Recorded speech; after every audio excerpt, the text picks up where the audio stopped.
गर्भ में शिशु का विकास क्यों कम रह जाता है? क्यों 7वें-8वें महीने डॉक्टर कहती हैं कि तुम्हारा बेबी बम सफिशिएंट नहीं लग रहा? महीनों के अकॉर्डिंग, वीक्स के अकॉर्डिंग सोनोग्राफी लिखती हैं। पता चलता है कि जितने वीक का फीटस है उतना ग्रोथ नहीं आया, वेट नहीं आया है। तो ऐसे में इंट्रायूटेराइन ग्रोथ रेस्ट्रिक्शंस को दूर करने के लिए शुरू से क्या सावधानियां रखें, हम आज के वीडियो में सीखेंगे। आशा करती हूँ आप सभी हैप्पी हैं, अपनी प्रेगनेंसी को एंजॉय कर रही हैं। यूट्यूब मॉम के साथ आपको ढेर जानकारियां मिल रही हैं। इंट्रायूटेराइन ग्रोथ रिस्ट्रिक्शन के बारे में आपने सुना होगा। इसमें क्या होता है कि फीटस का प्रॉपर डेवलपमेंट नहीं हो पाता, वेट नहीं ले पाता है बच्चा, और प्रीमेच्योर डिलीवरी, स्टिल बर्थ और बहुत सारे इश्यूज रहते हैं। तो इसका कारण क्या है? क्या माँ से कुछ गलतियां होती हैं? जी हाँ, कई बार जानकारी के अभाव में, कई बार संभल नहीं पाते हैं, इस वजह से यानी ऑड कंडीशन में इस वजह से कुछ गलतियां होती हैं, और मोस्ट ऑफ गलतियां जानकारी के अभाव में होती हैं। तो ये वीडियो पूरा देखें, अच्छे से समझें कि क्या क्या चीजें आपके बच्चे के डेवलपमेंट को अफेक्ट करती हैं और कैसे आपको उनसे बचना है। सबसे पहली चीज है ब्लड प्रेशर। प्रेगनेंसी में जिनको शुरू के टाइम में ही, सेकेंड ट्रिमेस्टर में ही लगभग अगर ब्लड प्रेशर, प्रीक्लैम्सिया की प्रॉब्लम आ गई तो बहुत सारे फूड में रिस्ट्रिक्शन आ जाता है कि भाई ये हाई सोडियम है, ये नहीं खाना। इसके अलावा बीपी हाई जब जाता है तो नोजिया होता है, सर चकराता है, मन ठीक नहीं रहता। तो ऐसे में आपका जो मील पैटर्न है, फूड का बिहेवियर जो है आपके अंदर, वो डिस्टर्ब हो जाता है। तो ब्लड प्रेशर को कंट्रोल रखना है। ब्लड प्रेशर जब है तो आप फूड सोकिंग कर सकते हो, आइस का यूज कर सकते हो। तो वो कैसे करना है मैंने पूरी डिटेल वीडियो में सिखाया है कि बीपी हाई जाए ना तो करें क्या, ये आई बटन में ये वीडियो दिया। अगर आपकी ये प्रॉब्लम है तो इस वीडियो को अभी जाकर आप देखें। दूसरी प्रॉब्लम है इन्फेक्शंस की। कई बार जो पहली बार प्रेग्नेंट होते हैं, कपल्स अकेले रहते हैं जहाँ, तो उनको क्रेविंग होती है और वो कुछ भी ऑर्डर करते हैं, स्ट्रीट फूड, यहाँ का फूड, वहाँ का फूड, ये चीज वो चीज, उन्हें बहुत क्रेविंग्स रहती हैं और उसको पैम्पर करते रहते हैं। तो अगर आप बाहर के स्ट्रीट फूड को देखें तो हर फूड इतना हाइजीनिक नहीं है जितनी की प्रेगनेंसी में नीड होती है। प्रेगनेंसी में इन्फेक्शन के डर बहुत ज्यादा रहता है क्योंकि इम्यूनिटी लो रहती है। अब ऐसे में छोटे मोटे इन्फेक्शन भी आपको कई दिन तक परेशान कर सकते हैं। सबसे ज्यादा प्रॉब्लम होती है स्टमक अपसेट की। स्टमक अपसेट अगर आपका हो गया तो कई दिन तक ठीक नहीं होगा क्योंकि एंटीबायोटिक्स देके हम उसको कंट्रोल नहीं कर पाते। एंटीबायोटिक नहीं दे सकते, इसलिए प्रीबायोटिक देके धीरे धीरे धीरे धीरे वेट करते हैं उसके ठीक होने का। इतने दिन में आप काफी कमजोर हो जाती हैं।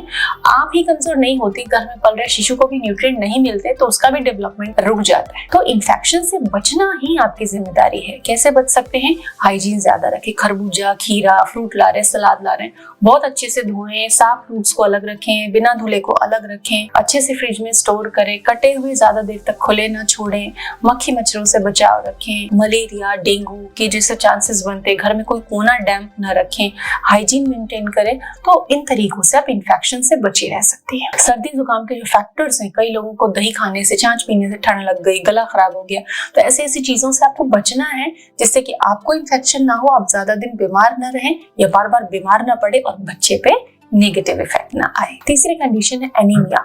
इंडिया में 70% प्रेग्नेंट वुमेन एनीमिक रहती हैं और ऐसे में सीवियर केसेस में IUGR की प्रॉब्लम देखी जा सकती है।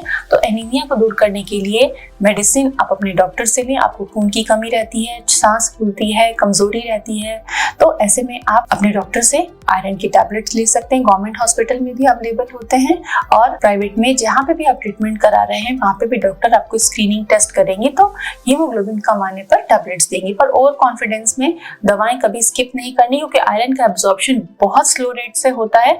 आयरन का एब्जॉर्प्शन अच्छा होने के लिए चाय कॉफी से भी बचना है और नींबू पानी का सेवन रोज करना है लगभग। तो इस तरह से एनीमिया से बचें आप। अगली जो कंडीशन है वो ये कि जो डायबिटिक पेशेंट्स हैं और वो प्रेग्नेंट हैं, तो ऐसे में अगर ड्यूरिंग प्रेगनेंसी डायबिटीज थोड़ी एडवांस स्टेज में चली जाती है या डायबिटीज अनकंट्रोल हो रही है तो ऐसे में हमारा वश नहीं चलता। बॉडी में जो भी चेंजेस हो रहे हैं उसकी वजह से बच्चे के ग्रोथ पे नेगेटिव इफेक्ट पड़ता है।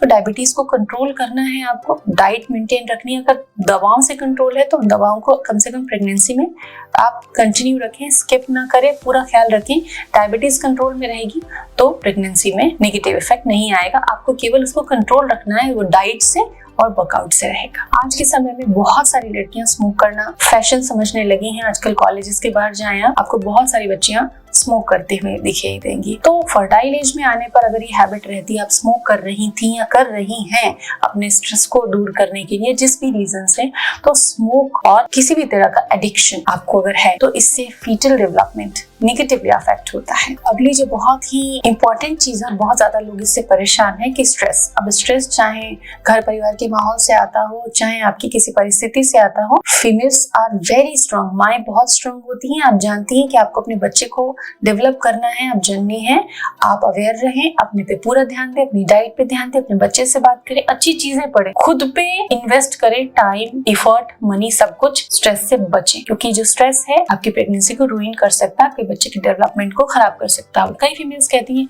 कि मेरे घर में हर बात पे झगड़े होते रहते हैं तो मुझे रोना आता है। वो प्रेगनेंसी में पूरे टाइम रोती रहेंगे तो उनकी प्रेगनेंसी कितनी कॉम्प्लिकेटेड हो जाएगी। तो रोने से बाहर आए, अपनी क्षमताओं को पहचाने और कूल रहें, स्ट्रेस से बचें। ये वीडियो कैसा लगा कमेंट में जरूर बताएं। अगर इससे भी हटके आपकी कोई प्रॉब्लम है तो कमेंट कर सकते हैं। Thanks for watching.